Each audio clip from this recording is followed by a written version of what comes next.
This is Smallzy Surgery.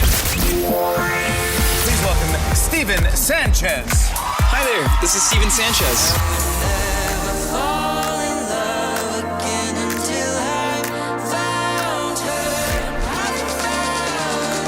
In Smallzy Surgery on Nova. Hey, look who's hanging out with us tonight. Hey, how's it going? Steven Sanchez, great to see you. It still is my name. Welcome back to Australia. Thank you. It's great to see you. Great to see you as well. On your home turf. Thank you. When was you were here in March, I think? Yeah. That's the last time we saw each other. We were eating chicken nuggets. That's what we were. wearing Oh my Kmart God! Store. Sorry, the last time you were on the show, Yeah. you told us you love chicken nuggets, and we bought you a 30-pack of chicken nuggets. It was amazing. And whoever you had with you My that buddy day, Connor. yeah, Yeah. you and him, Love him. respectfully, Yeah. I've never seen two people eat chicken nuggets at a frantic pace of what you two ate the chicken nuggets. We are just growing boys. Yeah, growing boys. Needing some nutrition. Yeah. Well, anyway, I have no chicken nuggets today. I'm sorry. I'm just kidding. You have a new album though. Yeah, You I do. bring the Yeah. treats. We brought the chicken nuggets. Yes, you and did. it is 13 chicken nuggets. 13 chicken nuggets of just like bangers non-stop. There you go. Yeah. What Yeah. would you recommend sauce-wise with the new Oh album? my gosh, maybe a nice Shiraz. Okay, you know, right. To wash it down. It's called Angel Face. Yep. Congratulations. Debut album. Debut.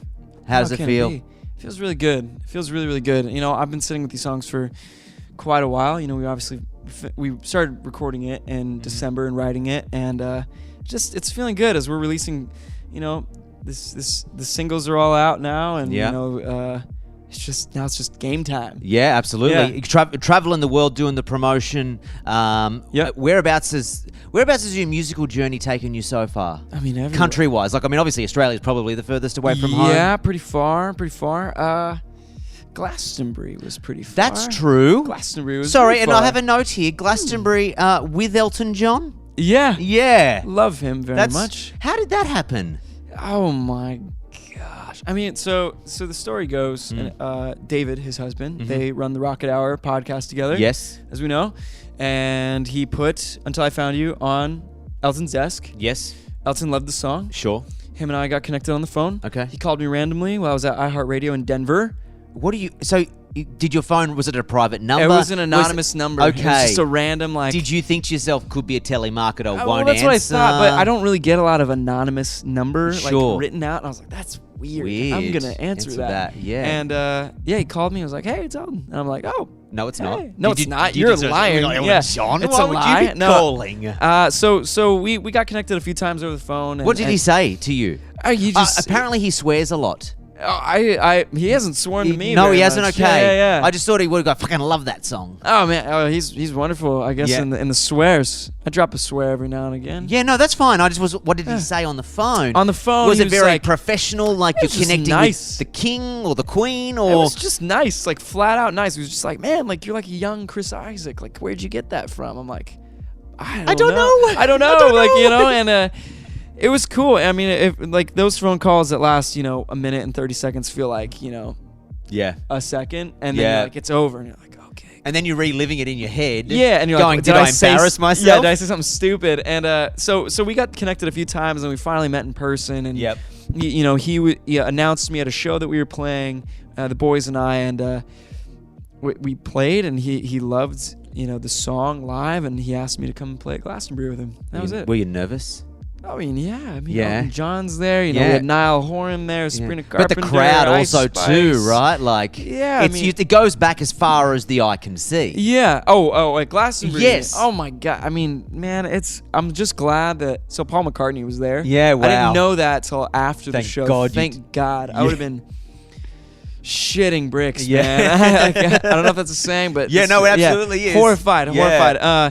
But I had it was just great. And Slash was walking around, and, you know, Wow. Kate Hudson. And so I finished playing the show, right? And I'm buzzing just in the fact that, man, me and Elton, like, we just shared this beautiful moment together where we embraced on stage. There's 250,000 people in the crowd, as far as the eye can see, 7.1 million people watching on the BBC.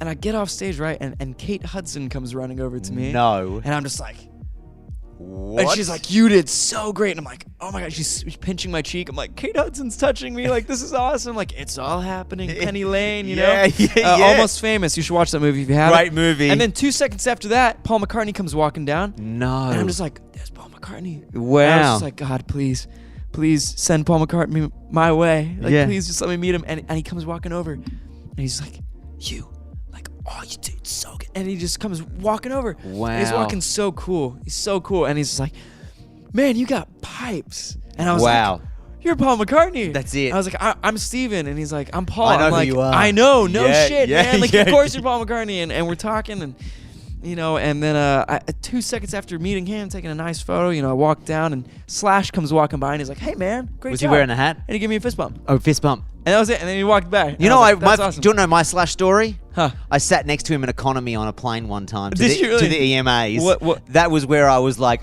you know what? Even the biggest rock stars don't necessarily always fly first. Fly economy, man. Yeah, that's it. Kept me not grounded. bad. Are you sure it wasn't just a shaggy, bearded guy? No, definitely was him. Okay, cool, definitely cool. was Yeah, him. yeah, Definitely yeah. was him. He's kind of hard to miss. He's Yeah, got that hair, absolutely. man. And also too, we were going to some like random European town. Yeah. That like was everyone on that plane was going to the EMAs because no one else would go there Exactly. for any other reason. Nope, there's no reason. The album is out. New song is called High. New On song, it. High. Talk to me about it. Oh my gosh. So obviously every song on this record, if you don't know, fans and you, it's a dialogue. The whole thing, you know, the troubadour Sanchez is expressing his feelings and his, you know, just deep-rooted, passionate, you know, forbidden love for Evangeline, who is in cahoots with a gang member, Hunter, who's part of Hunter and the Mad Mob back in the 60s. And this song is, you know, kind of him just saying, I'm going to steal you away from him. It's not just a, oh yeah, you're gonna fall in love with me because you already are. It's like I'm gonna take you from this guy. It's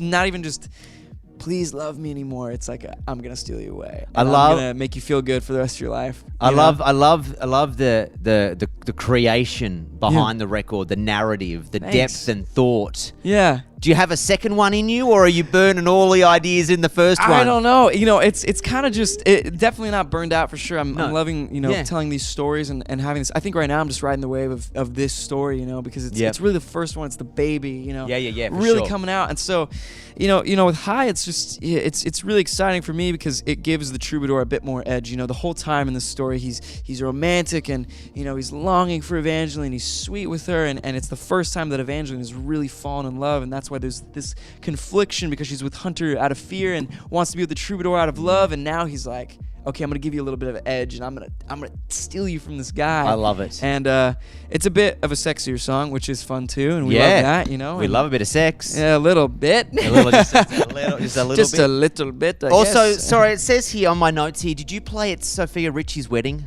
No. No? Yeah, I did. Okay. I was like, did you get invited? Are you friends? So, I mean, it was.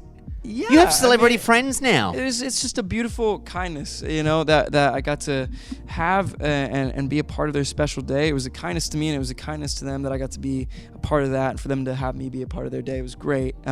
Solution Grange, you know, he's the head of all things Universal. His son was getting married to Sophia. Oh, his son had asked his dad, like, "Hey, like Sophia loves this song, sings it all the wow, time. Like, can we have that's her very come cool out and sing the song?" And I was like, "Yeah, yeah, I'll do whatever you need." Yeah, because initially what they were gonna do, they were gonna have some other artists come out and sing that wasn't Yeah. me, and then it was just like, what? Like, I'm an artist under Universal. Yeah, like, I can do that. He can just call me Absolutely. up, and so he did, and And how he cool is flew that? us out. We got to be in Nice and be a part of the wedding, and Oh, man, it's sounds beautiful. horrible. Oh yeah, it was It just awful. sounds You know, just it was just- a nice oh. 20 degrees Oh. Celsius just out there. just you know. Italian, beautiful people Oh everywhere. yeah, The food, the the drink.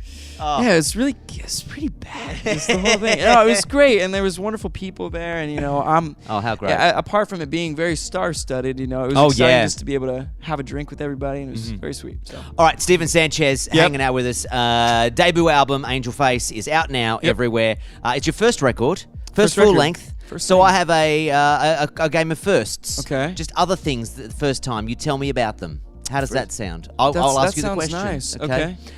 First job. First job, I worked at a steakhouse as a host. Okay. C-Night Steakhouse in El Dorado Hills, California. Shout out. I don't Shout- even know if you're open anymore. Okay. Probably. Were you reliable? Were you a server, waiter? I I was the host. I was right there in the front. I was you like, took them to the tables. Yeah, I'd have like a Karen come by and she's like, and the place is packed full, and she's like, I want a table of 20. Yeah. I'm like, there's Did you make no a seats. reservation? You can sit on the ground outside the restaurant if you want. But it was first thing you do in the morning. Go pee. Okay, yeah, just wake up. Yep. Okay, great. Good on you. Yep. First time you knew you'd made it. Oh, that's a great one. The song "Till I Found You" blew up. Where was the first time you were like, "Oh shit, this is actually gone"? Was there something, a moment, an email? You woke up and you were like, "Oh, my social media is blown up." What was that moment? So I actually stayed at a friend's house because I had a hangover. This is a bit of a weird story that I'm telling right now. This was only something for me, but I'm gonna say it anyways. So I had a hangover, and so I was taking an Uber back, and Until I Found You was on the rise, and I remember going back to my apartment, and I was gonna go to sleep. It was early in the morning, and I just opened, the Spotify for artists, which if you don't know, it's where you can check your back stats, ends. all your numbers and stuff. And I looked, and Until I Found You had hit 100 million streams. Yeah, wow. And I just remember that moment of just like, holy shit. Like, that's big. This is out of my hands. Yeah. A bit, and it's one I've never gotten to experience it, and I'm so glad that I've gotten to that, just out of body, like, this is like not mine anymore. Yeah. Okay. And I love that. Yeah. I love that. This job, I'm gonna say this forever now. Like, this job does not feel like it belongs to me. I feel like it was given to me, and people who listen to the music, the people that have supported me, like having faith in that and trust that this is what I'm supposed to be doing. It still doesn't feel like it's mine, and that's okay, and so to have like that song do that is just so beautiful, because I almost get to experience it like a fan in a way, and I'm just like, wow, this how is crazy is that? So cool. What is the last count? I think it's 1 billion streams on that song now. I think so. Yeah, I think it's gone dramatically up. It's kind of extreme now. You only remember the first triple platinum in Oz. You only remember the first 100 million. Everything else after that, it's like, it's just a day in the life of a rock star. Take that history teacher who said, maybe don't do that music thing. I'm like, but I did. They always do. I did. Sir, thank you for sharing your time with us. Congratulations on the record. Appreciate it. And great to see you here in Australia. Great to see you as well. Smallzy Surgery is a Nova podcast. For more great shows like this, head to novapodcast.com.au.